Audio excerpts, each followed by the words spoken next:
बहुत खुशी बहुत गर्वित जे गोटे खांटी ओडिया सिनेमा आनिक आसी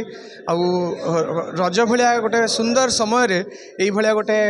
गाँव कहानी गोटे एमती सुंदर कहानी जो थे हसी हसी तो बेदम हे किंतु ता भीतर गोटे महानायक कहानी देखिए जो महानायक दरकार पड़े निज माटी निज माँ जीवन भी दे पारे अब यही कहानी यही सिनेमा एत सुंदर भाव में मेकिंग होते बढ़िया भाव में ताकू म्यूजिक एवं संगीत रे सजाई आमर सब टेक्नीशियन माने आशा जे अनेक नुआ कथा यही सिनेमाटी करिवो एवं ओडिया सिनेमार जो गोटे सुवर्ण जुग आरंभ होउची एटा किछि मात्रा निश्चित साहाय्य करिवो।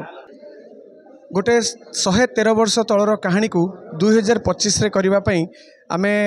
एटा गोटे साहसर कथा किंतु आमे गोटे जिनस प्रति ध्यान देचु जे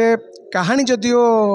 113 वर्ष तलर किंतु तार ट्रीटमेंट तार मेकिंग एवं तार प्रेजेंटेशन आमे पूरा मॉडर्न आउ 2025 पई आमे आखिर रखी करचु। मोर गोटे विश्वास अच्छी जे कहानी केबे फेल हुए जदि गोटे भल कहानी अच्छी भल सुंदर भाव ताकू मेकिंग कराई भल कहानी को ताले सेटा निश्चित भाव दर्शकों आत्मा को टच करे गोटे प्रभावित करे मन को